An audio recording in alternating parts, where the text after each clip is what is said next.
अस्सलामुअलैकुम viewers, welcome to हाले Noor's world. आज मैं आपके लिए शोरबे वाले सालन की एक और रेसिपी लेकर आई हूँ। हम बना रहे हैं टिंडे गोश्त, और गोश्त में हम चिकन का इस्तेमाल करेंगे, यानी कि हम टिंडे चिकन तैयार कर रहे हैं शोरबे वाला। टिंडे की सब्ज़ी जो है वो बहुत कम लोग खाते हैं और ज़्यादातर लोग जो है वो इसको पसंद नहीं करते हैं, जबकि ये बहुत फ़ायदेमंद सब्ज़ी है और ये बहुत जायकेदार बनकर तैयार होती है। तो आज मैं आपके साथ बहुत सिंपल सी रेसिपी शेयर कर रही हूँ और आप इसको एक दफ़ा बनाकर देखिएगा। यकीन जानिए कि आपका शोरबे वाला ये सब्ज़ी गोश्त इतना जायकेदार बनकर तैयार होगा कि घर में सब आपकी तारीफ़ें करेंगे। आइए देखते हैं कि हम इसे कैसे तैयार कर रहे हैं। इसे बनाने के लिए सबसे पहले मैं बर्तन में 1 कप तेल ले रही हूँ। तेल की क्वांटिटी आप अपने हिसाब से कम या ज़्यादा कर सकते हैं। प्याज के चंद छल्ले मैं इसमें शामिल कर रही हूँ। क्वार्टर प्याज भी ये नहीं है, बिल्कुल चंद छल्ले, 3-4 प्याज के छल्ले मैंने इसमें शामिल किए हैं, जिसे मैं गोल्डन कर लूँगी। बहुत ज़्यादा गोल्डन नहीं करना है, आपने प्याज को लाइट गोल्डन करना है। और फिर इसमें 1 तेज़पात शामिल करना है।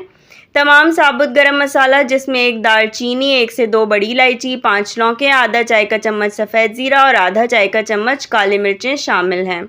गरम मसाले ने हल्का सा जब थोड़ा सा क्रैकल कर लिया तो फिर मैं इसमें शामिल कर रही हूँ अदरक लहसुन का पेस्ट 1.5 खाने का चम्मच।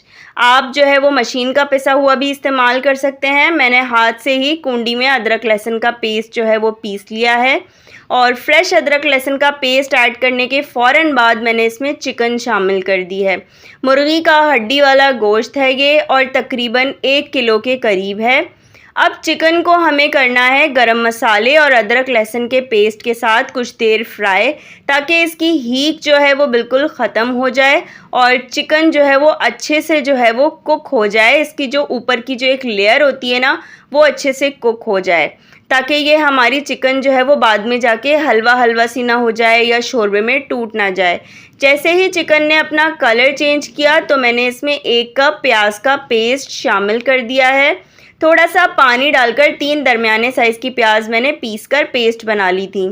पिसी हुई सुरख मिर्च और कश्मीरी लाल मिर्च 1-1 चाय का चम्मच, पिसा हुआ धनिया 1.5 खाने का चम्मच, हल्दी पिसी हुई 1 चाय का चम्मच, नमक इसमें जाएगा हस्बे जायका, और मिर्चों की क्वांटिटी भी आप अपने टेस्ट के अकॉर्डिंग कम या ज़्यादा कर सकते हैं।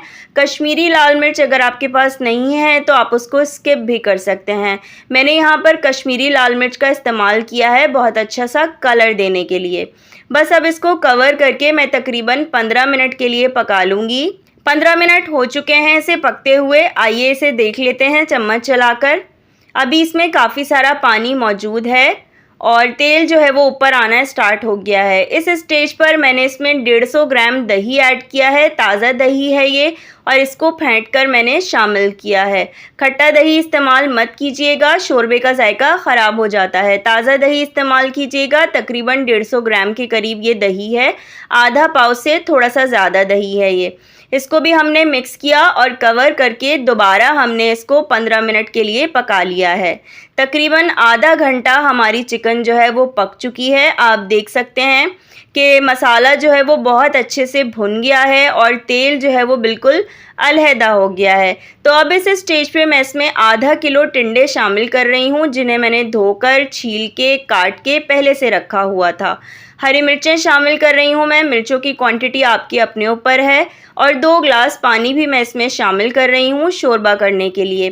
पानी की क्वांटिटी आप अपने हिसाब से कम या ज़्यादा कर सकते हैं, जितना भी पतला शोरबा आपको पसंद है। और टिंडों की शेप भी आप अपने हिसाब से कट कर सकते हैं। कवर करके मज़ीद मैंने इसको इतनी देर पकाया है कि टिंडे भी गल जाएं। 15 मिनट मैंने इसको मज़ीद और पका लिया है। टिंडे बहुत अच्छे तरीके से गल गए हैं और ये हमारा शोरबे वाला चिकन का और टिंडे का जो सालन है वो तैयार हो चुका है। बस अब इसको मैं पिसा हुआ गरम मसाला डालकर और हरा धनिया डालकर जो है वो गार्निश कर रही हूँ।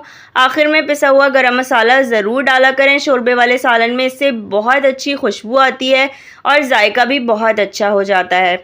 ये ज़बरदस्त सा हमारा सालन जो है वो तैयार हो चुका है। चूल्हा मैंने बंद कर दिया है और अब मैं इसको सर्व करने जा रही हूँ। रेसिपी ज़रूर ट्राई कीजिएगा और अगर पसंद आए तो मुझे फ़ीडबैक देना बिल्कुल ना भूलिएगा। दुआओं में याद रखिएगा। फिर मुलाकात करेंगे किसी और ज़बरदस्त रेसिपी के साथ। तब तक के लिए अल्लाह हाफ़िज़।